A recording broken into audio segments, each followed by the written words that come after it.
వచ్చిన మీ అందరికీ ప్రభు పేరట వందనాలు. యూట్యూబ్లో చూస్తున్న దేవుని బిడ్డలైనటువంటి మీ అందరికి కూడా ప్రభు పేరట వందనాలు చెల్లిస్తున్నాను. మరి వాక్యంలోకి వెళ్దాం. అయినా సరే ఆదివారం ప్రార్థన లేకుండా బాగుపడిన కుటుంబం ఉండదు. నిర్లక్ష్య పెట్టిన కుటుంబం, సన్నిధిని నిర్లక్ష్య పెడితే ఆ కుటుంబం సంతోషంగా ఉండదు. వాళ్ళు చెప్పుకోవాల్సిన ప్రతి ఆదివారం ఫోన్ చేయి, ఇప్పుడు కూడా ఏదో చెబుతారు అందరూ. శనివారం దాకే పని చేయి, శనివారం సాయంత్రం 100 చెప్పు, ఇంట్లో ఉండు, ప్రార్థనలో గడుపు. అందుకే చూడండి, ఆది కాండము 9వ అధ్యాయము 27వ వచనం. దేవుడు యాఫేతును విశాలపరచును, అతడు షేము గుడారములలో నివసించును, అతనికి కనాను దాసుడగును నేను. హల్లెలూయా. ఈ యాఫేతు అనేవారు ఎవరి పిల్లలు? నోవాహు పిల్లలు. హల్లెలూయా. యాఫేతు ఎవరి పిల్లలు? కానీ యాఫేతు అన్నదమ్ముల పేర్లు చెప్పేస్తున్నారు వీళ్ళు. వెరీ గుడ్, దేవుడికి మహిమ కలుగును గాక. షేము, హాము, యాఫేతు వీళ్ళు ఎవరు కుమారులు అంటే నోవాహు కుమారులు. ఈ నోవాహు కుమారులు అయితే ఈ మాట పలికింది ఎవరు? మీరు 27వ మాట మీరు చదివారు కదా. దేవుడు యాఫేతును ఆమేన్ విశాలపరిచాడన్న మాట పలికింది ఎవరు? దేవుడు యాఫేతును విశాలపరిచాను అని ఉంది. ఆ మాట దేవుడు పలికాడా? ఎవరు? నోవాహు. కథలు చెప్పండి. వాళ్ళకి డౌట్ వచ్చింది యూట్యూబ్లో. చర్చిలో పాత గారు ఏంది అటు ఇటు కానీ బ్యాచ్ ఉందా అంటారు. దేవుని స్తోత్రం. కథలు చెప్పాలి. అబద్ధమైన రాత్రి లేదు ఎగ్జామ్ రాసేవాల్సిన తల్లి అంటే అంటారా లేదా? ఎగ్జామ్ రాసిన వాళ్ళు మీ పిల్లలు ఏమంటారు? మా రాసావా అంటే ఏమంటారు? అంటే తండరు ఏమంటారు? రాసామమ్మీ వస్తే ఎంతకే వెయ్యి కడిగినా కానీ 1000కి ఒక 2 మార్కులు దగ్గర వస్తాయిలే, అంత ఉట్టిస్తే. అయినా సరే ఎందుకు స్పాట్లో దండించుకోకుండా ఉంటాయి. ఇక్కడ అట్ట కాదు, మనం డైరెక్ట్ చెప్పాలా. మనం దేవుని బిడ్డలం, మనం ఏ దోషము లేని వారము. దోషం లేని వారు కాబట్టి మనం ఎక్కడికి వచ్చాం? లోపలికి, మందిరంలోకి వచ్చాం. దోషం ఉంటే మందిరం బయట. ఇవాళ ఇదే ఎండకి, ఇదే ఎండాకాలం, ఈ నట్టి అసలు మిట్ట మధ్యాహ్నంలో మనందరం మందిరంలో ఉన్నాం. ఈ బాధ్యత కూడా లేని ఉన్నారు బయట. రోడ్లమ్మటి కొట్లమ్మటి టిఫిన్ కూడా ఇళ్లలో కూర్చొని నీ ఇంట్లో చికెనా, మటనా, కొత్తిమీర ఉందా, కరేపాకు ఉందా, ఈ ముచ్చట్లు చెప్తున్నాం బయట బాగా 2 మంది. మనం ఏడున్నాం? ఈ ఎండ మనల్ని ఏం చేయట్లేదా? ఎండ కాదు, మనకు కావాల్సిన ఆయన ఉన్నాడు మన కొరకు. ఆయన మనకన్నా ముందే నిద్ర లేక నిత్యము కునికేయకుండా చూస్తున్నవాడు ఆయన. ఈ మాట ఎవరు మాట్లాడంటే యాఫేతును. ఆ మాట మాట్లాడింది నోవాహు. పై వచనంలో ఉంటో చూసుకో, 24. అప్పుడు నోవాహు మత్తు నుండి మేలుకొని తన చిన్న కుమారుడు చేసిన దానిని తెలుసుకొని కనాను శపింపబడిన వాడై తన సహోదరులకు దాసుడగును అనేను నోవాహు అన్నాడు. నోవాహు మాట స్థిరపరిచింది ఎవరు? దేవుడు. నోవాహు దేవుడి దృష్టిలో బహుప్రియుడు, ఇష్టుడు. జల ప్రళయంలో మొత్తం శూన్యమైంది. కానీ నోవాహు కుటుంబాన్ని, నోవాహుకి చుట్టుపక్కల తెలిసిన వాళ్ళని మొత్తాన్ని ఓడలోకి రమ్మని చెప్పాడు. ఎందుకంటే నోవాహు అంటే దేవుడికి ఇష్టం, ప్రేమించాడు. నడవడిక నోవాహు దేవుడితో నడిచాడు. లోకమంతా ఒకవైపు అయితే నోవాహు దేవుడు వైపు. లోకం వేరు, యేసు ప్రభు వేరు. యేసు ప్రభు వారే ఎప్పటి లోకము వేరు. నేను లోకంలో ముక్కోటి దేవుళ్ళు లోకంలో, కానీ యేసు ఒక్కడే నిజమైన దేవుడు. నజరేయుడు యేసుకు సాటి లేదు. ఆయనే జీవం గలవాడు. నోవాహు మాట పలికాడు, తన కుమారుడి ద్వారా యాఫేతును విశాలపరిచాడని దేవుడు పలికిచ్చాడు. పలికిచ్చిన వాడు స్థిరపరుస్తాడు. రేపు ఆదివారం నుండి చెప్పా కదా టైమింగ్ మారుతానని. రేపు ఆదివారం నుండి పోస్ట్ మార్చేరా, మధ్యలో 2 సార్లు వదులు. మంగళవారం ఒక రోజు వదులు, శనివారం ఒక రోజులు. అందరికి అర్థమైపోయింది. ఎన్నింటి నుండి? ఉదయం 9 నుండి 11 దాకా. 11 to 1 అని పెట్టావు, అంతే కదా నువ్వు పెట్టింది. 9 to 11, 12 కల్లా ఎవరింట్లో వాళ్ళు ఉంటారు. ఫ్యాన్ల కింద, కూలర్ కింద వాళ్ళు ఇష్టం వచ్చిన కాడ కొనుక్కోమను, మనకు అనవసరం. దేవుని స్తోత్రం కలుగును కాక. అన్నం తింటారో పచ్చడి తింటారో నాకు అనవసరం. ఈ ఎండ తీవ్రతకి తగ్గిపోయింది. ముసలోళ్ళు చిన్నపిల్లలు కూడా ఉంటారు కాబట్టి ఇబ్బంది ఉండదు. నాకు తెలిసి నాకు ఎప్పుడుండో ప్రేరణ వస్తుంది. యూట్యూబ్లో కూడా కొంతమంది మన టైమింగ్కు వాళ్ళకి కుదరట్లేదు అనుకుంటా రావడానికి. ఎప్పుడుండో అడుగుదాం అనుకుంటున్నా. ఈ వాక్యంలో ఇప్పుడు గుర్తొచ్చింది. మీకు ఎవరికన్నా పొద్దున్న ఉదయకాలం ప్రార్థన పెట్టండి పాస్టర్ గారు వస్తామనే వాళ్ళు ఉంటే మెసేజ్ పెట్టండి. సాయంత్రకాలం ఆదివారం ప్రార్థనకి ఒకవేళ ఉద్యోగాల వల్ల కుదరట్లేదు, సాయంత్రం వస్తాం మీరు పెడతారా అంటే మెసేజ్ పెట్టండి. కంపల్సరీగా 4 ఆరాధనలను నేను పెడతాకి రెడీ. ఎప్పుడు జరిగిద్ది, బిడ్డలు పనులు ఆపుకోనని సిద్ధంగా ఉంటారు. మందిరం క్రమం ఆగదు, పద్ధతి ఆగదు. ఈ జీవం భూమి మీద ఉన్నసేపు వాక్యం ఆగదు. కాబట్టి మీరు మెసేజ్లు పెట్టండి, నేను మీకు తగిన సమయంలోనే ఆరాధన పడతాను. సంఘానికి సంఘం ఆరాధన గుర్తుంది కదా. 9 నుండి 11 దాకా. చూడండి, కీర్తనల గ్రంథంలో ఒక మాట ఉంటుంది. కీర్తనల గ్రంథం 118వ అధ్యాయం. కీర్తనల గ్రంథం 118వ అధ్యాయం 5వ వచనం.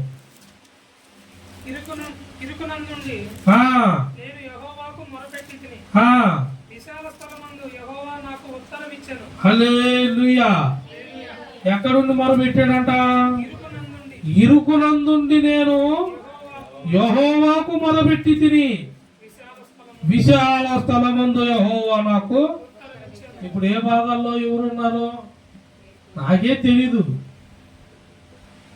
యథార్థవంతులు నీతిపరులకి దేవుడు మాట్లాడుతున్న మాట అంటే మళ్ళీ ప్రభు అదేంది పాస్టర్ గారు మరి మేము యథార్థవంతులుగా నాకు దేవుడిని అడగండి.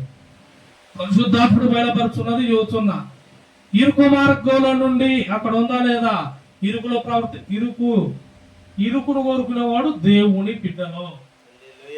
చిన్న ఇంట్లో ఉంటానన్న వాళ్ళు తెలిసిన వాళ్ళు ఏమంటారు? ఫస్ట్ అద్దెకి ఇల్లు పోతున్నా పెద్దలు ఏమంటారమ్మా తల్లి? ఫస్ట్ మేము నీ పిల్లలు అద్దెకి ఇల్లుకి పోతున్నాం అనుకో, పెద్ద ఇల్లు తీసుకొని చెబుతారా సామెత? నిజంగా చెప్పండి, పెద్దలు అదే చెబుతారు కదా. రే చిన్నదైనా మీకు విశాల పరిచిద్ది, తొందరగా ఎదుగుతారు. ఉన్న దాంట్లో చూడండి మరీ విశాలం వద్దు. పెద్దలు కొంచెం మంచి మాటే చెబుతారు. కొన్ని ఉన్నాయి ఉపమానంగా చెప్పినాయి, కొన్ని మంచియే, కొన్ని మాత్రం సామెతలు. ఆ సామెతలు పట్టించుకోపాకండి, కొన్నే పట్టుకోండి. హల్లెలూయా. కొంతమందికి ఎంత కావాలనుకుంటున్నాం? ఏనుగులు కొనుక్కునేంత కావాలి ఇల్లు, మనుషులు కొనుక్కునేంత కాదు. ఏనుగులు కొనుక్కుంటే అంతంత కావాలా. ఒక్కొక్కడికి చెట్టు మంచం డబ్బులు కట్టి ఇద్దరు నా దరికి ఉండాలంటారు. ఎందుకు? నడుము నొప్పులు కాళ్ళు నొప్పులు వస్తే కొనుక్కున్న కాడే కొనుక్కొని ఏడుస్తున్నాక. అత్యాస పోకూడదు. విశాలమందు నీవు ముందు మొరబెట్టు. నువ్వు ఇరుకు స్థలంలో మొరబెట్టగా విశాల స్థలం ముందున్న యేసు నీకు ఉత్తరమిస్తాడు. నువ్వు ఏ బాధలు ఉన్నావు తెలియదు. ఎన్నో చెప్పా కదా, యథార్థవంతులు ఎవరు కన్నీరు విడుస్తూ అడుగుతున్నారో, ఎవరు మందిరానికి రావాలని ఆశపడుతూ రాలేకపోతున్నారో, ఎవరికి సమయం కుదరట్లేదో, ఎవరికి ధనం లేకో, లేకపోతే దేని వంక ఏదన్నా ఉండని, నీవు యథార్థంగా నీవు దేవుని అడిగినప్పుడు దేవుడు ఖచ్చితంగా ఈ మాట ద్వారా ఇక నీకు జవాబు విశాలపరచబడును గాక. విశాలపరుస్తాడు కంపల్సరీ. అందులో డౌట్. మార్తమ్మ అంటే ఇందా సాక్ష్యం చెప్పిందా లేదా? ఆమె నమ్మింది, మందిరానికి వచ్చింది. ఈ మందిరానికి వచ్చాక అంటే అంతకుముందు ఆమె ఇంకొకళ్ళ కాడికి ఇంకో ప్రాంతానికి దేవుడు చెప్పిన కాడికి ఆమె ఎలాగలా నడిపించబడింది. ఉపాధి ద్వారా ఆ తల్లి ద్వారా నడిపించబడింది. వచ్చిన ఆమెకి ఏం కలిగింది? గ్యాస్ ట్రబుల్, నిప్పులు, విడుదల వచ్చింది. ఇంకొక మాట ఏంటిది? తను నమ్మినా నమ్మకపోయినా తన అల్లుడు బాగాలేదు, తను ఒకటే అనుకుంది ఆరోగ్యం ఇచ్చిన దేవునికి. ఎందుకంటే కుటుంబంలో సమస్యలు మీకు తెలుస్తాయి, ఎవరి కుటుంబంలో ఆమె తెలుస్తాయి. ఇక్కడ ఏమంటున్నాడు? ఇరుకులో నేను మొరపెట్టగా, ఇరుకు యందు నేను మొరపెట్టగా అట్టని చెప్పి భార్య నచ్చలేదని మొరపెట్టాను. ఇల్లాగా ఇంకో భార్యని ఎత్తాడు అనుకుంటా ఉండేది. అట్టాడి దేవుడు చేయుడు. కష్టమో సగమో ఆమె ఒక దేశ దోయితే నువ్వు ఒక దేశ దూపడవు, ఆ అన్న దేశ దోయితే నువ్వు ఒక దేశ చేసేదే ఉంది. మరి దేవుడు ఏర్పరిచిన వారు మనుషులు విడదీయకూడదు, దేవుడు జతపరిచాడు కాబట్టి. మళ్ళీ ఈ టైపులో కూడా ఆలోచిస్తున్నారని ఏడన్నా ఆలోచించబోకండి. పిల్లలైతే మా నాన్న తీసేయి, మమ్మల్ని ఇంకొకరి కాడ కూర్చు, ఇట్లాంటి వాళ్ళు కూడా ఉంటారు. అంబానీ చూసి అసలు మేము వస్తాం ఇంట్లో పుడితే పల్లె ఉండేది తెలియక ఇలా కావాల్సిన బైకులు ఇట్లాంటి దొరక్క అనుకున్నారమ్మా. చిన్నప్పుడు ప్రతి ఒక్కరు అనుకుంటారు ఇట్లాంటి. వాస్తవం ఇది. ఒకప్పుడు మేము కూడా అనుకుంటాం, ఇప్పుడు చిన్నప్పుడు అప్పుడు తెలియదు ఏంది ఈ సమస్యలు. వాళ్ళ నాన్నడు అడిగితే ఏమైనా వాళ్ళ అమ్మ చూడు అసలు ఎంత ప్రేమగా. అందుకే దీపక్కని వాళ్ళ అమ్మ బెల్ట్తో కొట్టినట్టే కొట్టిద్ది, దెబ్బ తగలదు ఏం తగలదు. మళ్ళీ ఆ తగలం దెబ్బకి 100 కొనిపెట్టిద్ది. వాడు అందుకే ఫోన్ తీసుకొని కావాల్సినవన్నీ పెట్టేస్తాడు. ఏంటిది? ఆన్లైన్. వాడు వాళ్ళ అమ్మకి దగ్గర కొడుకు. హల్లెలూయా. మళ్ళీ ఇలాంటి వాళ్ళు తెలిసి తెలియని తత్వాలు ఉంటాయి. మనం కోరుకోవాల్సింది ఏంటంటే నీతిమంతుని. అందుకే నీతిగా యథార్థంగా ఉన్న వాళ్ళు ఇరుకులోనే, ఇరుకంటే ఏంటో తెలుసా? ఒంటరిగా కన్నీరు కారుస్తూ నీవు ప్రార్థన చేస్తున్నావే, నీవు జవాబు అడుగుతున్నావు కదా, నాకు ఈ ప్రశ్నకి జవాబు కావాలి ప్రభువా, నాతో మాట్లాడు అని అడుగుతున్నావు కదా. విశాలమందున్న దేవుడు నీకు సమాధానం ఇచ్చునుగాక. చూడు మార్కు సువార్త 3వ అధ్యాయం 9వ వచనం. మార్కు సువార్త 3వ అధ్యాయం 9. నిఖిల్ జాయ్. జనులు గుంపు కూడగా చూసి వారు తనకు ఇరుకు కలిగింపకుండానట్లు చిన్న దోణి ఒకటి తనకు సిద్ధపరిచి ఉండవలెనని ఆయన తన శిష్యులతో చెప్పాను. ఆమేన్. హల్లెలూయా. జనులు గుంపు కూడగా చూచి వారు తనకు ఇరుకు కలిగింపకుండానట్లు చిన్న దోణి ఒకటి తనకు. అంటే ప్రభు ఉన్నదంతా ఏమైపోయింది? స్థలం అంతా నింపబడిపోయింది. ప్రభు నుంచొని బోధిస్తున్న స్థలం అంతా జన సమూహములతో నింపబడినప్పుడు దాకా అలాంటి బోధ ఎక్కడైనా ఎప్పుడు చూడాలా? సాక్షాత్తు యేసే భూమి మీదకి వచ్చాడు, ఎదిగాడు, నడిచాడు, అనేకులు ఎదుట బోధ మొదలు పెట్టాడు. ఆయన బోధకు, ఆశ్చర్య కార్యములకు, ఆయన మాటకు, ఆయనకున్న తేజస్సుకు అనేక జన సమూహములంతా కదిలి వచ్చినాయి అంట. కదిలి వచ్చారు. ఎలాగైతే రేపు మాట్లాడువాడు యేసు చూచుచుండగా జన సమూహములు కదిలి వచ్చును గాక. అద్వితీయ దేవుని మందిరం విశాలపరచబడును గాక. ఈ ఇరుకులో ఉండే నువ్వు మొరబెట్టు, మందిరం కొరకు మొరబెట్టు. తెల్లవారుజాము 3ంటికి లేకమని చెప్పి 8ంటికి లేగుతున్నారు. నేను వాట్సాప్ లో కూడా పెడుతున్నా, వాయిస్ మెసేజ్ పెడుతున్నా. జ్ఞానము నేను మళ్ళీ చెబుతున్నా. పాస్టర్ గారు ఆ పరిస్థితికి వెళ్తే ఆయన అవసరం తిడతాం కాదు, బుద్ధి జ్ఞానం ఉందా? బుద్ధి జ్ఞానం నీకు ఉందా? విశాలంగా కాదు, ఇరుకులో 3ంటికి లే. ఇబ్బందులు చెప్పుకుంటాం ఎందుకు? 4ంటికి లేకపోతే ఎట్ట? లేగు, ప్రార్థన చేయి, కన్నీరు గార్చా. ఇద్దరు లేచి ప్రార్థన చేయటం కూడా వారం అంతా కష్టపడ్డావు, నీ మొహం పడ్డావు, వచ్చే వారం ఉంటావు లేదో తెలీదు. అలాంటి జీవితాలు అయిపోయినాయి. కాలం ఎలా ఉంటుందో తెలియట్లా. ఏ సమస్య ఎప్పుడు వస్తుందో, ఎవరు ఎన్ని సమస్యలు వస్తున్నాయో తెలీదు. దేవుడు అయినా కానీ నీకు సమస్య లేకుండా ఉంచాడు. ఎందుకు? నువ్వేందు పెద్ద గొప్పని కాదు, నీ మీద ఒక ప్రణాళిక ఉన్నది, నీ మీద ఆయన చిత్తం ఉన్నది. ఓర్పు పట్టాడు, అందుకే ఎలాగైతే రేపైనా సరే నువ్వు తిరుగుతావు, ఆయన తట్టు చూస్తావు. లెగవాలి 3:00కల్లా, ప్రార్థించాలి ప్రతి ఒక్కరు. హల్లెలూయా. రాది మాట ఉత్తప్పుడైతే వాగ్దానాలకైతే వస్తుంది. 3:00కి లెగవట్లేదు అనుకుంటా, అందుకే లెగవట్లా. నోట్లో మాట్లాడట్లా హల్లెలూయా అని. దేవుని స్తోత్రం కలుగును గాక. 3:00కి లెగిస్తే హల్లెలూయా అనేవాళ్ళు. అందుకే అన్నాడు కదా, నీవు తప్పు చేసిన ఎడలా, పాపము చేసిన ఎడలా నీ వాకిట పాపము పొంచి ఉన్నది, నీ తల నేలకి ఉంచి ఉన్నది. తప్పు చేసిన వాడు దేవుడి ఎదుట నిలవలేడు. మన దగ్గర నుండి పోయిన వాళ్ళు 100 జీవితాలు మన మీద సాడి, మన మీద మేము అట్టండి ఎట్టండి సంఘాన్ని పోషించేది నేనేనండి. అవునండి, ఇంకా నయం చింతకాయలు జాంకాయలు మామిడికాయలు మాకు ఎత్తున్నా దేవుని స్తోత్రం కలుగును కాక. ఇట్లాంటి కూడా ఉంటారు, అంటే మనలో కాదు బయట సంఘాల్లో జరిగే కూడా అయ్యే. పాస్టర్ల నుండి ఈడి పైకి పోతారా, వాళ్ళు ఏం చెప్పుకోవాలి తెలియక, ఎవరన్నా ఏందిరా నువ్వు పాస్టర్ గారి దగ్గరగా ఉండేది, నువ్వు చర్చి కనపట్లేదు అన్నావుకో, నేనే ఆడా నాకు ఏమి ఇట్లా నా పక్కన ఆయన కుర్చీ రేపు నుండి. దేవుని స్తోత్రం కలుగును కాక. ఏంది ఇచ్చేది? సంఘ బాధ్యత అందరూ చేసినట్టు నువ్వు చేయి, అందరు ఇచ్చినట్టు నీ గౌరవం ఇస్తారు. నువ్వు పెద్దడు అయితే అన్నయ్య అంటారు, నువ్వు అరే తమ్ముడు అనకుండా తమ్ముడు వందనాలు అంటే తమ్ముడు అన్నయ్య వందనాలు అంటారు. అన్నాలు పడడం మన సంఘంలో అలవాటే. ఎవరినైనా ప్రేమేమంట, ఎవడింట్లో స్థుతి కొడుకైనా రమ్మని గద్దిస్తా. ప్రతి ఒక్కళ్ళు వస్తున్నారు, రావట్లేదా? ఎందుకు?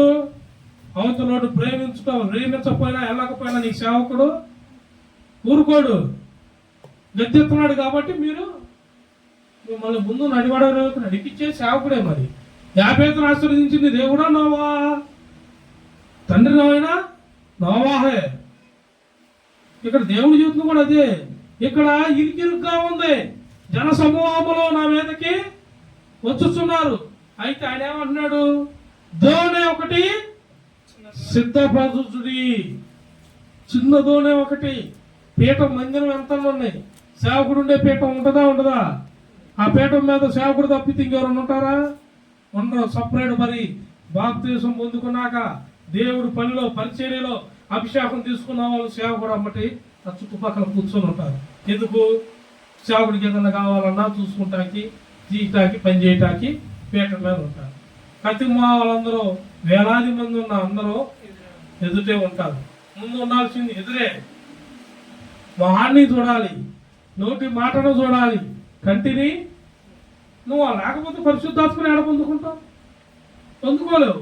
ఆయన అందుకే సపరేట్గా దోణి తయారు చేయమన్నాడు. ఇరుకులో నాకు ఇబ్బంది కాదు, ఎదుటి వారికి ఇబ్బంది పడకూడదు. నా మాట శ్రేష్టంగా అధికారం కలిగిన మాటగా రావాలి. నా మాట ఇని వారు విశ్వాసం పొందాలి, శాశ్వతమైన కృపను పొందాలి. వారికి అనారోగ్య సమస్య నుండి విడుదల రావటానికి కూడా వారు నా నోటి నుండి వచ్చి మాట వల్లే స్వస్థత పొందాలి. కాబట్టి చిన్నదోనే ఒకటి సపరేట్గా ఏర్పరచండి. మీకు ఎందుకు చెబుతున్నానంటే, చిన్న మంద భయపడుకుడి అని చెప్పింది కూడా మనకే. భయపడకూడే. అతి కొద్ది రోజుల్లో మీకు ఉండవలసినదేదో నేను, ఏర్పరిచినదేదో నేను, ఇవ్వవలసిందేదో నేను మీకు ఇచ్చుచున్నాను. చూద్దురు. అదేనో నిత్యము ప్రార్థనే. ఋతు అంటుంది మొన్న, పాస్టర్ గారు నువ్వు ఎప్పుడు రెడీ అంటే చర్చికి ఎప్పుడు అయిపోవాలో లేదో లగేజ్ తీసుకొని రాకపోతే అడుగు. దేవుని స్తోత్రం కలుగునుగా. పేతురు ముందే వాళ్ళ ఆయన ముందే చెప్పేసింది. అలా ఆయన వచ్చినా లేకపోయినా మాత్రం ఇంకా చర్చి రిజిస్ట్రేషన్ అయిపోయింది అనగానే పిల్లోడిని ఒక సంఘ, బ్యాగ్ ఇంకో సంఘ. దేవుని స్తోత్రం. సిద్ధపడాలి. ఆ సిద్ధపడగలిగిన మనసు ఉండాలి. ఎవరు మనుషులు నమ్ముకొనుట కీర్తన గ్రంథంలో ఉందా మాట? మీరు చదివిన కీర్తన గ్రంథంలో నరుని నమ్ముకొనుట కంటే యెహోవాని, హల్లెలూయా, ఆయనకి మించిన ప్రేమ ఆప్యాయత ఇంకొకటి ఎక్కడ దొరకదు. చూడండి, మత్తయి సువార్త 13వ అధ్యాయం 32వ వచనం. మత్తయి సువార్త 13.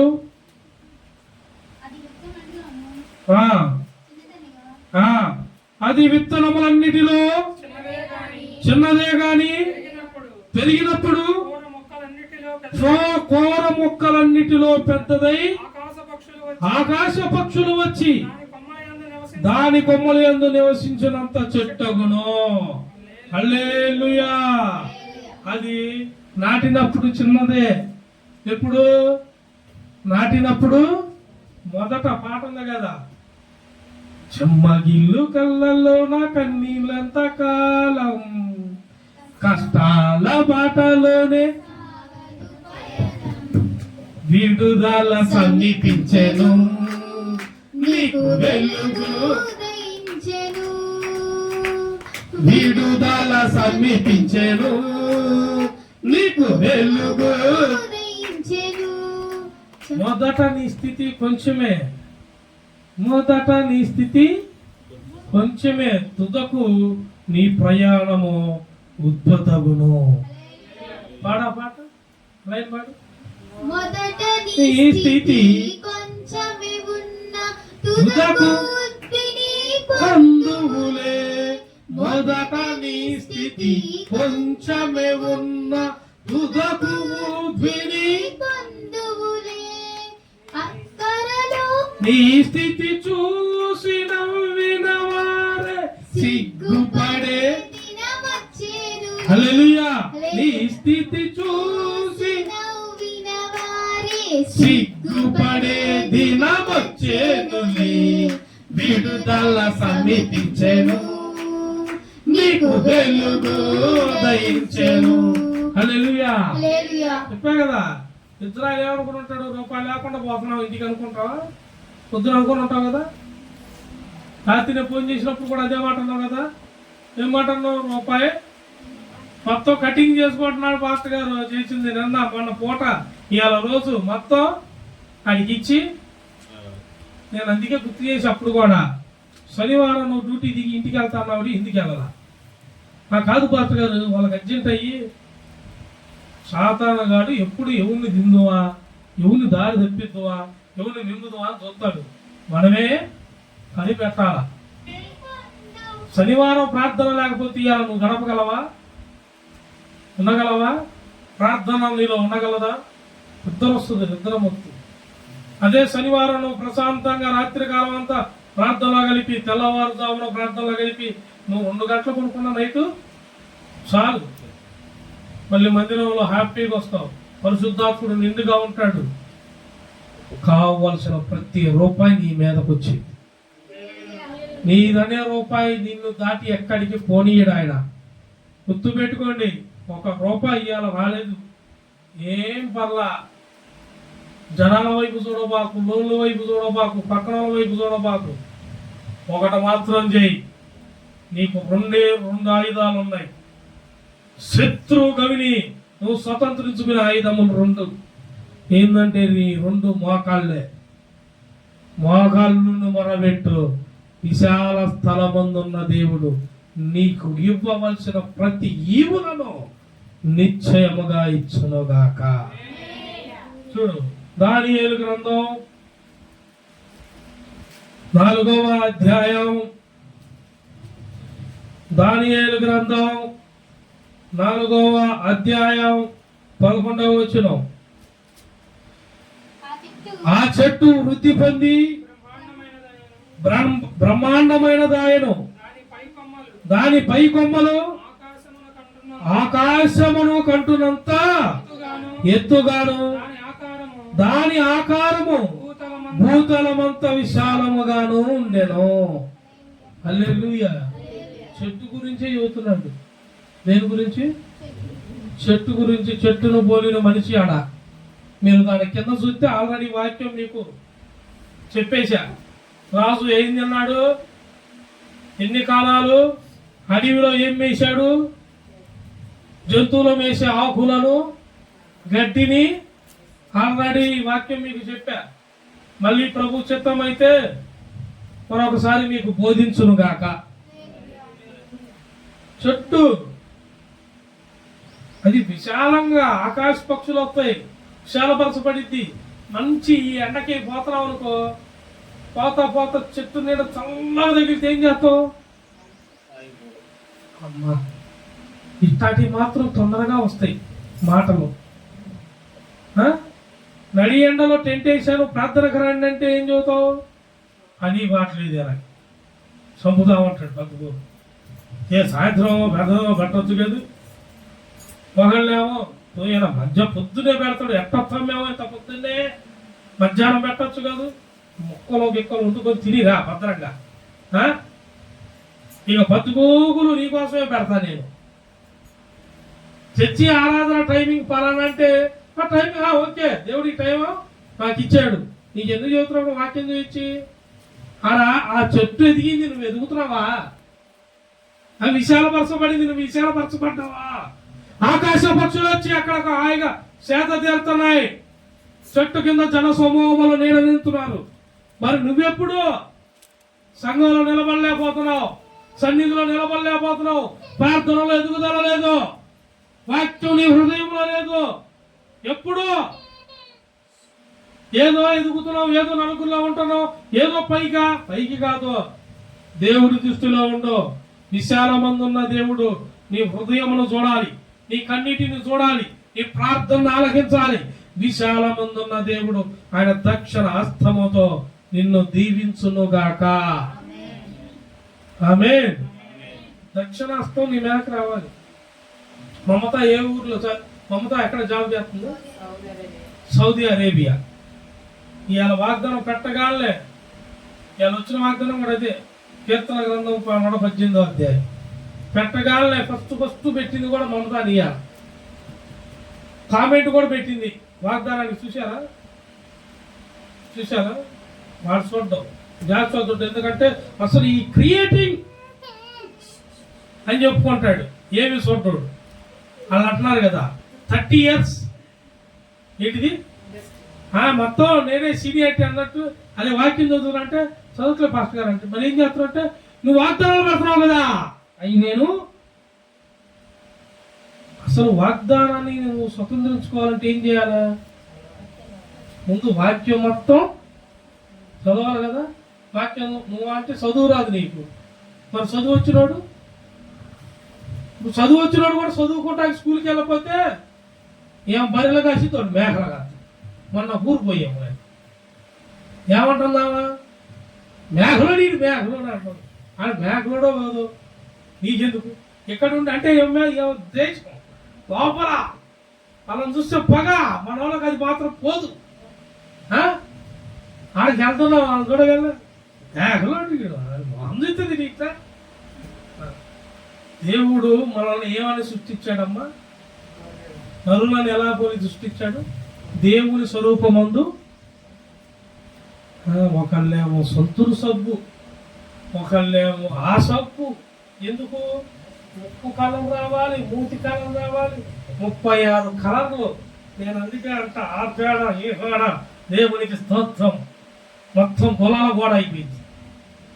కలర్ రాటానికి సబ్బులు. మనకి చిన్నప్పుడు ఏ సబ్బు తెలియదు, ఒకటే సబ్బు కదా. అదిలో లేదనుకో సికాయ గ్రీన్ కలర్లో యాపాకు అది ఉంటుంది, అది ఫస్ట్లో. అది అనుకో ఇంత మందంగా ఉంటుంది, అరగడం 15 రోజులు వచ్చింది కుటుంబానికి. దేవుని స్తోత్రం. దాని తర్వాత సంతూరు. అరే ఎదిగే కొద్ది ఎన్ని సబ్బులో అన్ని పోతాయి. మళ్ళీ ఇప్పుడు కొత్తగా ప్రొడక్ట్ దాని మీద చూస్తున్నారు, ఇంత పర్సెంటేజ్ ఉంటేనే ఆ సబ్బు వాడాలి, లేకపోతే ఆ సబ్బును వాడకూడదు. మరి ఎందుకు వాడి అంటే కొనేటప్పుడు ముందు తెలియలా, కొన్నాళ్ళు వాడాక దాంట్లో పర్సంటేజ్ ఉండిద్ది, దాంట్లో ఎంత ఉంటుంది. ఈ లోపల నీ మొహానికి బొక్కలు పడిపోతాయి, లేని గొల్లలు వస్తాయి, గజ్జి వచ్చింది. ఒకప్పుడు ఎన్ని ఉన్నాయా పళ్ళు? ఏం పెట్టుకోవే వాళ్ళం? అది ఎర్రడి పలప్పడి రుద్దితే పళ్ళు పెదాలు మొత్తం ఎరుపే, స్వచ్ఛమైన ఎరుపు. లిప్టిక్లు రాస్తున్నారు ఆడవాళ్ళు ఇప్పుడు ఎరుపు రాటానికి. పలప్పొడి తీసి మధ్య వేసి రుద్దటమే. మా పెద్దోళ్ళు అయితే బొగ్గులు. మత్తలూరు పెళ్ళయ్యాక నేను మత్తలూరు పోయిన కొన్నప్పుడు కూడా అయ్యానే మత్తలూరు పోయి పల్లెటూరు కదా, రాజమండ్రి అవతల.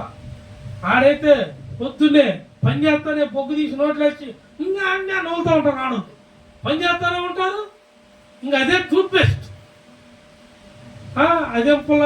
మా మామయ్య మాకు పుల్ల ఇచ్చేవాడు. ఆ పుల్లగా గానుగు పుల్ల, గానుగు పుల్ల. ఆ పుల్ల ఏంది అదేనా? అది తెచ్చిచ్చేవాడు. రమేష్ ఇది కూడా తోతావా? మనం ఆల్రెడీ తెలియదు కదా. మనం గుంటూరు నుండి వచ్చాడు, టౌన్ అల్లుడు అనుకున్నాడు ఆయన. ఇక్కడ టౌన్లో ఆల్ మిక్సెడ్. దేవునికి స్తోత్రం. ఉన్నది చెప్పాలి లేదా? అమ్మ చేతి రూతు ఆల్ మిక్సెడ్. నువ్వు కోల్గేట్ ఇచ్చినా పళ్ళు తవ్వుకుంటా. అసలు ఏం లేదు పాత్రగా మా ఇంట్లో పొలప్పుడు అన్నా దేవుని స్తోత్రం చిన్నప్పుడు దొరికింది అనుకుంటానే. అసలు అట్లాంటి నాకు ఆనందం. ఆ పొలాల్లో పోయి సీడ్లు వస్తున్నాయి. ఆ బ్రష్లు కూడా ఒకటే క్వాలిటీ లేదు. ఒక కోల్గేట్ బ్రష్లో కూడా పేర్లు పెట్టించాడు. పేరుకు ఒక రేటు. దేవుడు ఏడు ఉచితంగా చెబుతున్నాడు, నా యందు నీకు ఉచితం. ఏదైనా బాప్తీసం ఉచితం, జీవితం ఉచితం. నువ్వు ఇరుకునే నాకు మొరబెట్టు, నేను నీ మొరకు విశాలపరిచెదను. నీకు అర్థమైందా ఉపమానం? ఎందుకు చెప్పాను నిన్న ఎందుకు చెప్పాను అనుకున్నా? సబ్బు పిల్లలో యాప మొలలో ఎందుకు చెబుతున్నా అనుకున్నా? గుర్తు తెచ్చుకొని ఆడకపోతుంది. మన జీవిత విధానం కూడా ఇట్టు పోయింది. యథార్థత ఉందా? భయం ఉందా? భక్తి ఉందా? నేను ప్రతిసారి చెబుతా, ఏబు లాంటి భయం నీకు. దేవుడి దగ్గర భయం లేకుండా, భక్తి లేకుండా నువ్వేం భక్తి పరుడివి, నువ్వేం భక్తి పరురాలివి. ఏంది ఆ చర్చిలో శక వస్తుంది. శక అంటే నీలో శక లేదు ముందేడా. పరిశుద్ధాత్మ అగ్ని ఉంటే నీకు శకతో నీకేం పని? వాక్యంతో ఉంటావు, ప్రార్థన ఎందు ఆసక్తి కలిగి. కూలర్ కూడా లేదు. ఏం కావాలంట? తింటా తిండి లేదు. వాళ్ళు అంటారు మన వాళ్ళు పెద్దలు, ఏంది తింటాకి సరిగ్గా తిండి లేదు కానీ మీసాలకు ఏ నూనె కావాలా? ఏ నూనె? 40 ఏళ్ళు వచ్చానికి మీసాలు మొత్తం ఊడి కింద పడుతున్నాయి. అప్పుడేమో రాస్తాడు? గుర్తుపెట్టుకోండి, దేనికి ఉపయోగపడే మనకు ఉపయోగపడవు. ఒకప్పుడు 5 రూపాయలకి మాంసం కొనుక్కునేవాళ్ళం. ఇలా మాంసం ఎంత? ఆ డబ్బులు కూడా లేక నేను సేవలోకి వచ్చాక 20 రూపాయలు 30 రూపాయలు కోడి కాళ్ళు కొని నా పిల్లలకు పెట్టాను. ఇప్పుడు కేవలం తక్కువైంది. ఆన్లైన్లో నన్ను అడుగుతాను, పొద్దుకోకలు అడగలేవు. అప్పుడప్పుడు మధ్యలో నేనేదో చేసేవాడిని. వీళ్ళకి ఆ క్యామెరీ వీళ్ళకి తెలియదు పాపం. యూట్యూబ్లో మళ్ళీ దాన్ని ఒక వంటలాగా వాళ్ళు వండుతుంటే దాన్ని చూపించేవాడిని. అది చూపించడం వేడివేడికి తినేసాం. 2 నెలలు తిన్నాం దోశల కోసం. 2 నెలలు ప్రజ్ఞా స్కూలు, నో రైస్, అంతా క్యాంటీనే. 3 బొమ్మల దగ్గర కర్రీస్ పాయింట్. రాత్రి అదే తిన్నాం. మళ్ళీ మా అమ్మాయి నేను ఇద్దరం ఒకరు చింతల్లి పప్పు తెచ్చంటే తెలుసు ఎక్కింది అంటుంది. 3-4 సంవత్సరాలు తిరిగింది ఆ కర్రీస్ పాయింట్లు. కూరలో దేవుని స్తోత్రం కలుగును కాక. గుర్తుండి పోవాలా? ఎందుకు చెబుతున్నా? పప్పు ఆ పిల్లకి తింటే ఇప్పుడు సంవత్సరం దాటిపోయింది. హాస్టల్ పోయి రాత్రి తిరగాలి గుర్తుపట్టింది. నేను ఊరగట్టను ఇది ఏడ తెచ్చింది తెలుసంటే నాకు గుర్తొచ్చింది. మరి వాక్యం నీకు గుర్తొస్తుందా? నువ్వు సమస్యలో వచ్చావు, ప్రార్థన నీకు గుర్తొచ్చిందా? దేవుడు ఇరుకులో ఉండి నిన్ను ప్రార్థించమన్నాడు కదా, మొరపెట్టమన్నాడు కదా, ఆయన విశాల మంది ఉండి ఆశీర్వదిస్తా అన్నాడు కదా. మరి ఇది గుర్తొచ్చిందా? ఎందుకు గుర్తు రావట్లా? గుర్తు రావాలి మనందరికి. చూడండి, మీకా రాసిన పత్రిక, మీకా గ్రంథం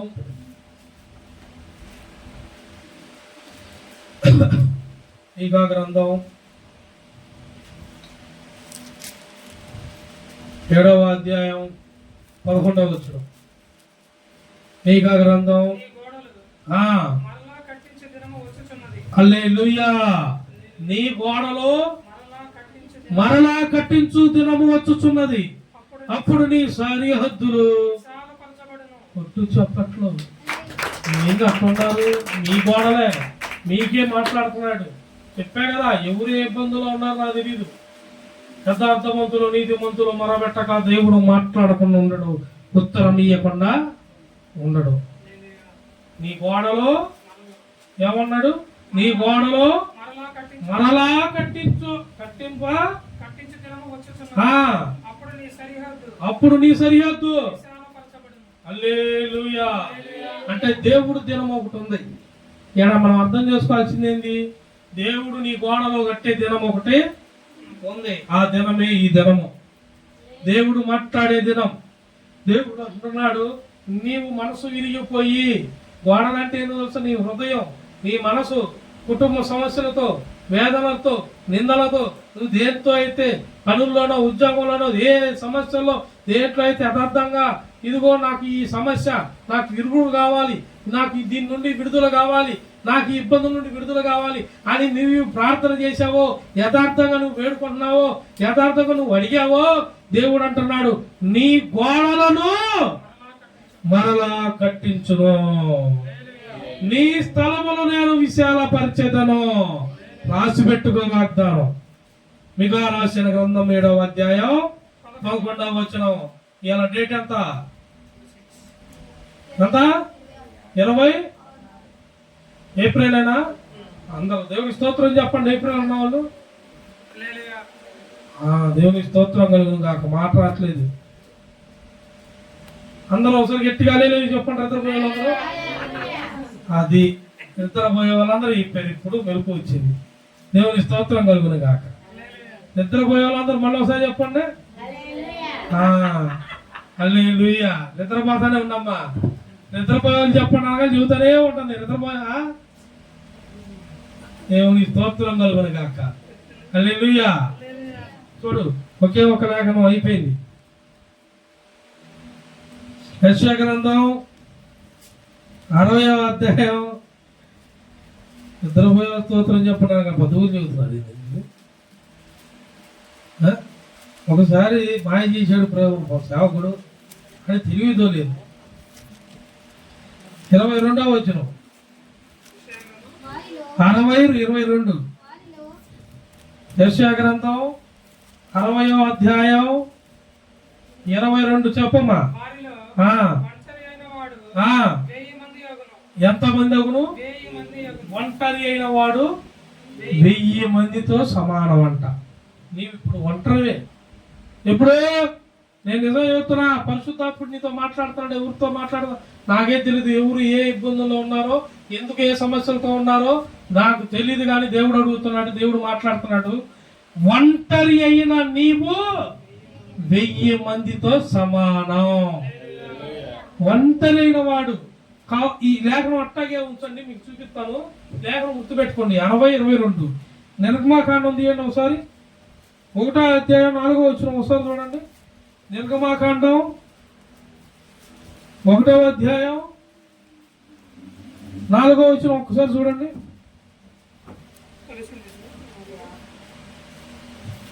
నిర్గమాకాండం 1వ అధ్యాయం కలిసి ఉంటుంది చదివి.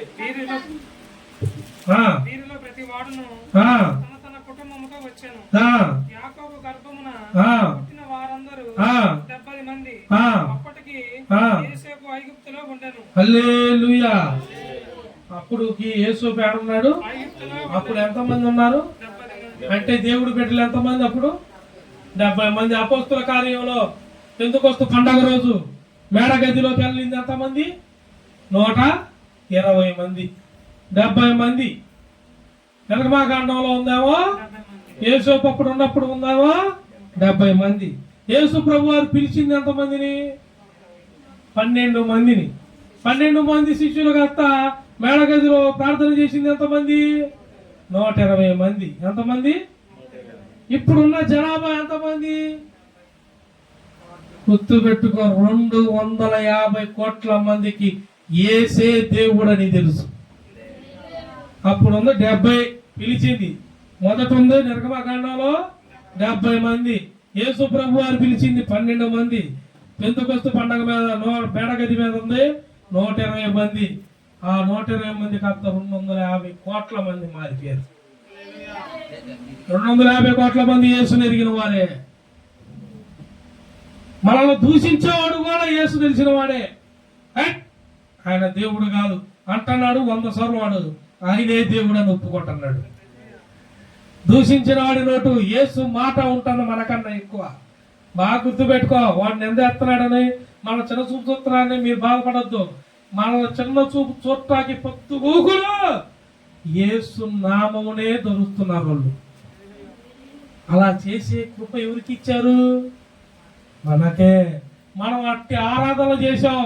మన సేవ భరితం పరిచర్య అనేక ప్రాంతాల్లో అనేక చోట్ల ఆయా సంఘాలు విస్తారంగా జరిగినాయి కాబట్టి, సేవకులు బలంగా వాడబడ్డారు కాబట్టి ఇవాళ అపవాదిగాడి ఉనికిడి నిలబడట్లా, కంగారు పడిపోతున్నాడు, బంబేలెత్తుతున్నారు. మీరు క్రైస్తవులైతే ఆ ప్రాంతానికి, ఏ ప్రాంతానికి వెళ్ళాలరా బాబు? ఆది కాండంలో 1వ అధ్యాయంలో 1వ వచనం మొదలు పెడితే భూమి ఆకాశాలు ఉన్నాయా? లేవు. ఏమనుంది? మొత్తం సృష్టి శూన్యమై ఒక మూల బంతిలాగా ఉంది. ఏడుంది? శూన్యంగా ఉంది. శూన్యంగా ఉన్నదాన్ని తెచ్చి భూమి ఆకాశాలను చేసిన దేవుడు మన దేవుడు. ఒక్కొక్క నది ఒక్కొక్క ప్రాంతానికి అక్కడ అన్ని ఉంటాయి. చదవండి ఆదికాండం. ఆ బంగారము బోలము దొరుకును, అన్నీ ఉంటాయి. ఇప్పుడు మనల్ని ఏడకెళ్ళమంటున్నారు? ఏ ప్రాంతానికి వెళ్ళాలా? అసలు అన్ని దాంట్లో పార చేసింది దేవుడు. భూమి ఆకాశాన్ని విశాలపరిచింది, సృష్టించింది, మొక్కలు మొలిచింది, అవి ఫలించి తినండి, మీరు అభివృద్ధి పొందండి అని చెప్పింది మనకి. వీళ్ళు వచ్చి మనల్ని గుర్తు పెట్టుకోండి, ఎవ్వరు ఎన్ని చెప్పినా కుదరవు. దేవుడు నీకు చెప్పింది ఏదో అది జరిగిద్ది, నీకు నిశ్చయంగా జరిగిద్దని నమ్ము. ఇది ఎట్ట చెప్పాడు ఆయన? జరిగిద్దా జరగదా అంటే అది నీలో ఉంటుంది, ఇక నాలో కాదు. ఒకడు అంటారు, ఒకళ్ళు మనం గిట్టినోళ్ళం,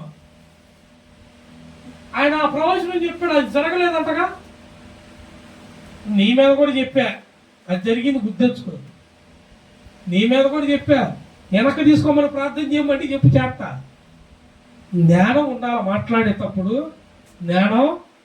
యేసు అనేక చోట మాట్లాడాడు. ప్రభువారు వెళ్ళి పేతురు అత్తర ముట్టగానే ఆమె నమ్మింది కాబట్టి లేచి వచ్చింది. మరి కొంతమంది నమ్మలేదే, వాళ్ళు కార్యం పొందుకోవాలా? మరి ఆయన ఏమన్నా తప్పుడు అంటారా? తెంగరోళ్ళు వినబాకండి, తెంగరోళ్ళ మాటలు అసలు వినబాకండి. జీజీహెచ్కి వెళ్ళా, ఇజ్రాయెల్ గుర్తుగా, ఇజ్రాయెల్ సాక్ష్యం. నేను ఎప్పుడు ఎవరో ఒకరు ఉంటారు మనకి. వరంగల్పేట హాస్పిటల్కి వెళ్ళాము. 5 అయిపోగానే నైటు 1:30కి జీజీహెచ్కి వెళ్ళి ప్రార్థన చేసాం. ఒక మనిషి కోసం వెళ్తే పక్కన ఉన్న 4 కిడ్నీలు ఎవరు ఫెయిల్ అయిపోయి పొట్టంతా వాసిపోయిన వాళ్ళు ప్రార్థన చేయమని అడిగారు. 4 చేసి ప్రేరాలు ఇచ్చా. 3 ఒకే మాట చెప్పా. వాళ్ళలో విశ్వసించిన ఆయన ఒక ఆయన ఉన్నాడు, ఆ కుటుంబం విశ్వసించింది. తెల్లారిసరికి అన్ని సరిగ్గా ఉంటే, రిపోర్ట్లు అన్నీ ఉంటే చెప్పగలుగుతాం, లేదు అన్నారంటోళ్ళు. నేను వెళ్ళి ఒకటి చెప్పా, తెల్లారిసరికి నీకు నూతనమైన మాట రాకపోతే నువ్వు అడుగు, నమ్ము అని చెప్పా. వాళ్ళు తెల్లారిసరికి రాత్రి తిన ఆహారం కూడా తినేశాడట ఆయన. 2వ రోజు మధ్యాహ్నం చింతలు దీపక్కడికి వెళ్ళినప్పుడే కదమ్మా కారులో వాళ్ళు ఫోన్ చేశారు. ఎందుకని చెప్పాము చింతలు అంటే? కారులో అంటే మాట వినపడింది కదా, యూట్యూబ్ అదే బ్లూటూత్ స్పీకర్ పెద్దగా వినపడింది. నేను చింతల్ని పాస్టర్ గారు నిన్నటి మీద అయ్యాల మా డాడీ ప్రార్థన చేయండి. అలా ప్రార్థన చేసి మధ్యాహ్నం మళ్ళీ చెప్పా, మీరు తొందరగా డిశ్చార్జ్ అయ్యి, సమయం ఎక్కువ రోజులు కాదు గంటలే మీరు డిశ్చార్జ్ అవుతారని. వాళ్ళు డిశ్చార్జ్ అయ్యి నిన్న ఇంటికి కూడా వెళ్ళిపోయారు విజయవాడ. విశ్వసిస్తే జరిగిద్ది.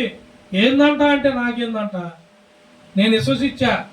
నాకు చెయ్యి సర్జరీ, కడుపు సర్జరీ, కాలు సర్జరీ, 100 సర్జరీలు ఉన్నాయి. ఉండకపోని నేను నమ్మా, నాతో మాట్లాడాడు, విశ్వాసంతో ఉన్నా, స్వస్థపరిచాడు. నా ద్వారా అనేక కుటుంబాలను నడిపిస్తున్నాడు. నమ్మిన వాడికి జరిగిద్ది కానీ నమ్మని వాడికి కాదుగా. నమ్మిన వాడికే ఈ శిక్షక్రియలు అని బైబిల్లో ఉంది. నమ్మనడితో నాకేంది? దేవుడు అందుకే అంటున్నాడు, నీవు సరిహద్దులు కాదు, ఖచ్చితంగా నేర్చుకోండి. 70 మందిని 250 కోట్ల మంది జనంగా చేసిన దేవుడు నిన్ను చేయడా? వాళ్ళలో నువ్వు కనపడట్లేదా? వాళ్ళలో నువ్వు ఉన్నవా? కంపల్సరీగా ఇప్పుడు చదువు, యెషయా గ్రంథం చదువు ముగించుకుందాం. వారిలో ఒంటరైన వాడు 1000 మంది అగును, ఎన్నిక లేని వాడు ఆమేన్. యెహోవానగు నేను తగిన కాలమున ఈ కార్యమును పెట్టుదును. ఆమేన్. హల్లెలూయా. ఈ కార్యం పొరపడతాడు. ఒంటరైనోడు 1000 మంది జనమంట. 1000 మంది. సంసోను చంపలా? దవడ. ఏ దవడ? గాడిద దవడ. దీపక్ సండే స్కూల్ పాటలు పడమంటే తెగపడతాడు సంసోని దీపక్ అయితే. చిన్నప్పుడు భలే ఉండేవాడు. ఇంకా ముగ్గులు గిగ్గలు వేసుకొని లడ్డు బాబు అని పేరు పెట్టారు. వాళ్ళమ్మ తెగ మురిసిపోయేది ఆ ఫోటోలు చూసి. ఏంది ఇది, ఏ గుర్తు వాళ్ళు చెప్పాలని సండే స్కూల్లో అయితే ఇటు చెప్పేవాడు. రాజకీయ నాయకులు చెబుతారు చూసా, ఈ గుర్తు కోటేయండి అన్నట్టు. ఇదే గుర్తు అంటున్నాడు. ఇది ఎరుపు దేనికి అని చెప్పాలా? అది చెప్పి చిన్నోడు కదా ముందు ఇదే గుర్తు అని అడుగుతున్నాడు ఎదుటోళ్ళ. ఇదా వాడు అట్లా మాట్లాడు, ముద్దు మాటలు అన్నీ చెప్పేవాడు ఆడే. మళ్ళీ ఆ పాస్టర్ గారు కూడా ఆహా రమేష్ అనేవాడు. గుర్తుపెట్టుకోండి, గుర్తులు మనం అన్ని గుర్తుపెట్టుకోవాలా. ఈయన సింగల్గా ఉన్నావా, ఒంటరిగా బాధపడుతున్నావా, ఏం పర్లా. నేను ఒక్కడే పలకలూరు వచ్చింది. ముందు నేను ఒక్కడే ఆ మందిరానికి కూడా ఏర్పరచబడలా. నేను ప్రయాసపడి అటు నడిపించా. దేవుడు పెట్టమన్నాడు. గద్దో తిట్టో వాళ్ళు ఏదో ఒకటి గద్దిచ్చి పెట్టా. తర్వాత అదిగో రూతు పేతురు నా తమ్ముడు భార్య ఇద్దరు మారు మనసు పొందారు. ఇద్దరు ఆయన బాప్తిసం పొందారు. ఆగిందా? లూతు మేరీ, యోహాను, మత్తయ్య. ఇక వరుస పెడితే మొత్తం ఇవాళ ఇజ్రాయేలు. ఇక ఉండే కొద్దీ ఎంతమందో. దీనికి అంతము లేదు. అది దేవుడు పని. ఈ పని ఇయాలే మొదలు పెట్టానని చెప్పాడు. ఈ వాగ్దానం ఇక నెరవేర్చబడును గాక. మీ కుటుంబాలు ఫలింపవచ్చును గాక. మీరు ఎన్నడూ చూడని విధంగా దేవుడు కార్యములు జరిగించును గాక. నూతనమైన క్రియ మీరు చూచుదురు గాక. ఆమేన్. వాక్యం మన దేవుడు హృదయములో భద్రపరచును గాక. ప్రార్థన చేసుకుందాం.